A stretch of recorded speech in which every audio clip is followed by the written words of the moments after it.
simple, easy question right off the top. Fill in the blank. Geno Smith is a really good starting quarterback in the National Football League. I mean, it's as simple as that. I mean, I don't think we sit back and say he's in that elite category yet. But I think he's really good. He does a lot of things really well. And so, I've been really impressed and feel like he's played really solid football these last few years as he's taken over as a starter in Seattle. You use the word yet, so that would imply that it's possible for him to get there. Can you get there in your mid-30s for the first time to that elite level? Yeah, I think that's one of the questions that's hard to ask. I mean, we've seen, if you'd have looked at, Geno Smith in his early 20s, you'd have said he's got no chance to get there. And, so what he's done and how he's grown and transformed throughout his career to become what he is has shown a whole bunch of growth. Can he get there?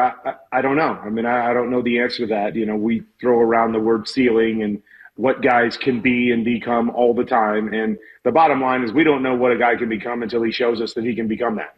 And so, I don't know the answer to that at this point in time. I mean, I think, I look at a lot of things. When I watch Seattle's offense, I think it's a tough offense to run. I think they do a lot of stuff down the field and a lot of big throws that have to be made by a quarterback. And, it's not the nature of how a lot of teams play nowadays. And, it puts a lot of pressure on a quarterback to be consistently good down the field and kind of live and die in that world. So you have to be elite with a number of things if you're going to play an offense like that. Again, he's been really good in that offense, but I think it's tough to be elite in that kind of offense. And, so I really don't know, but I think we kind of have a good idea of who Geno is, like what he does well, and what he does as a player. And I think right now he's a really good quarterback. Well, in a couple hours, they're going to introduce their new offensive coordinator, Klint Kubiak, exactly to your point. And I think the reason to bring the Kubiak tree, the Shanahan tree, is that Mike McDonald said, yeah, that Ryan Grubb, that system and all these shots and everything else is great in college and, provided some big plays, but is not complementary to the way Mike wants to build this thing. So how much different can it be and will it be in this Kubiak kind of system that's now coming to town? Yeah, I mean, I think it could be, different, but I still think it's going to be built off of kind of running the football and then, leading into the play action and the plays down the field. I think that's what you're going to see. But I do think you're going to see, more kind of heavy run type formations, try to, maybe a little bit, more under center, handing the football off.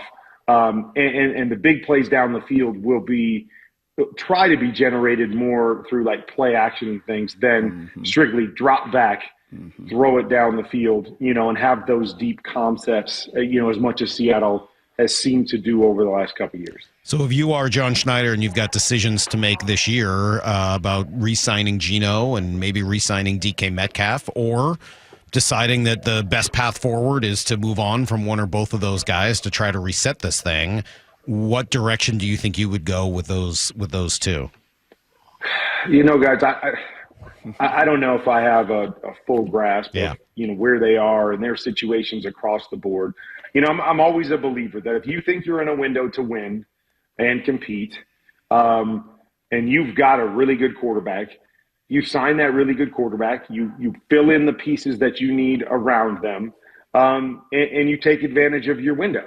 If you don't believe you're in that window for whatever reason, where the salary cap is, who's coming up, all of those things, then I think you have to, kind of look at it and say, okay, what else is out there? Where do we sit in the draft? Where do we think we can go? Who do we think we can get to maybe start a rebuilding process? And so I think that to me is how you always have to weigh it, because you guys know as well as I do, if you don't have a guy that can play the position really well, you don't have a chance. You can't compete against the best teams in the league. And so it always does start and end with that position. and you've got a guy that's shown he can take you to the playoffs. So if you still feel like you're in that mode, I think you try to sign Geno for, a few more years. And then, at that point, as he's getting up there a little bit, you probably start looking at what's the succession plan for Geno.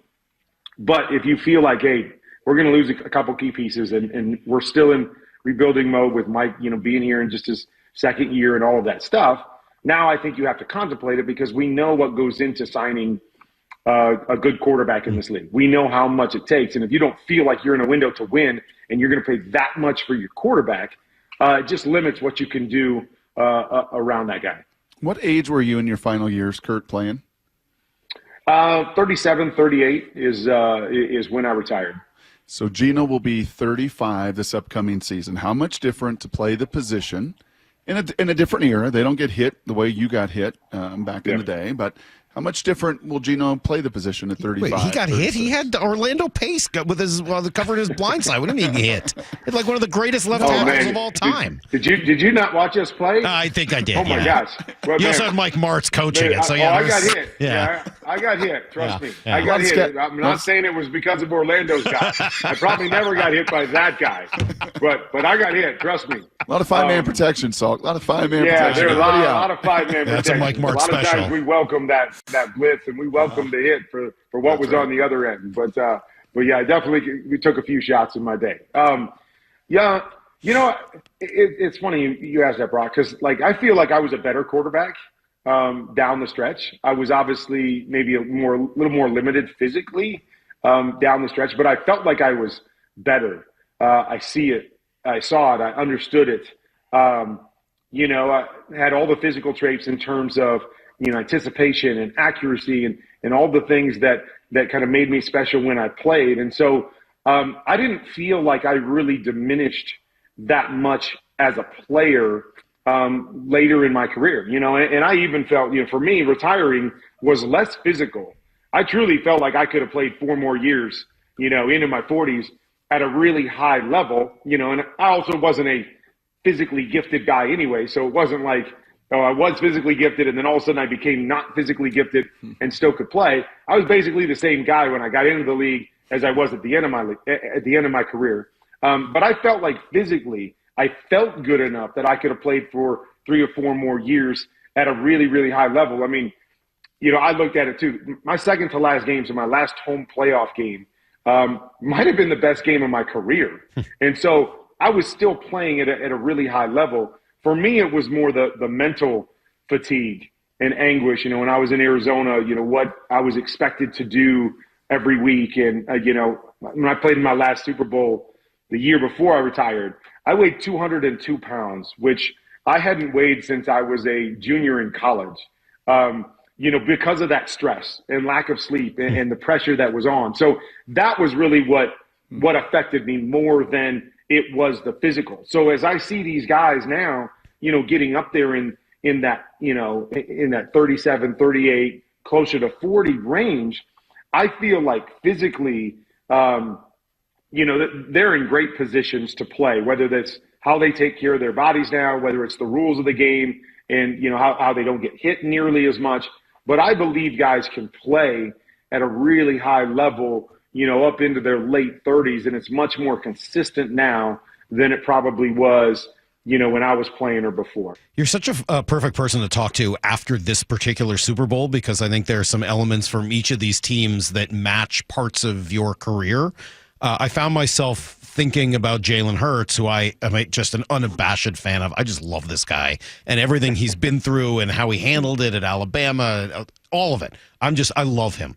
But, he says after the game, well, being a Super Bowl MVP doesn't really change anything for me.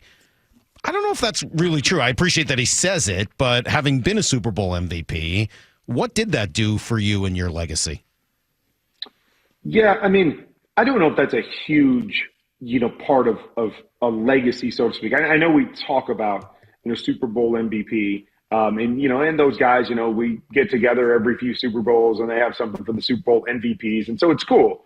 But I think when it comes to a quarterback, I think what it signifies is that you've played your best football in the biggest moment for your team.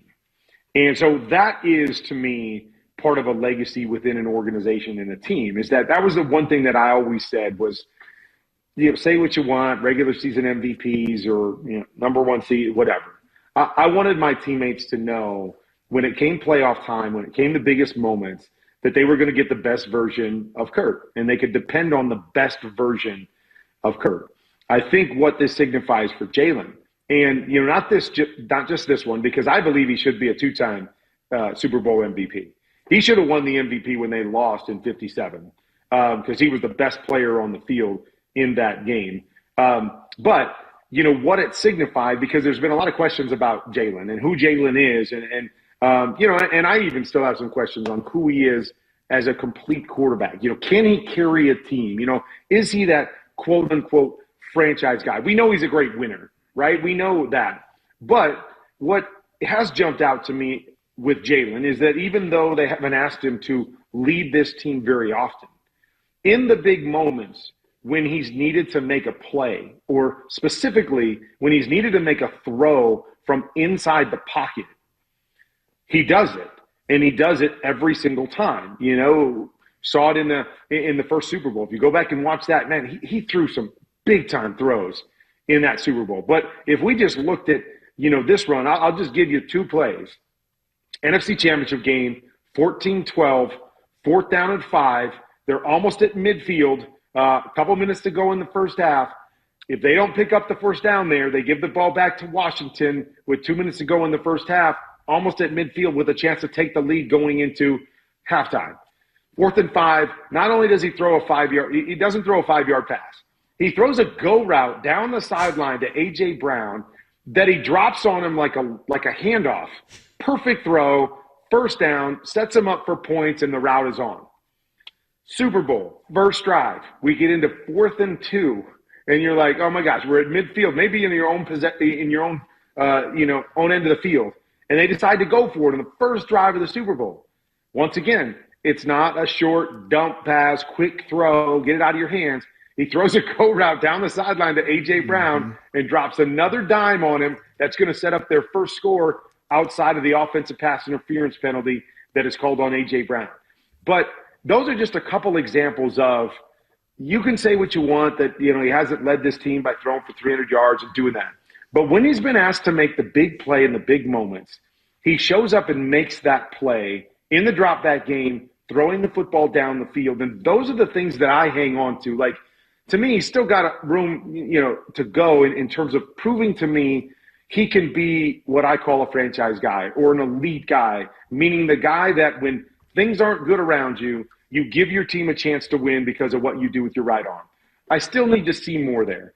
But the thing that he's done early in his career that continually impresses me is how, from inside the pocket, he makes the plays that he needs to make. He makes the throws and the throws down the field to give his team a chance to win and be successful in key moments.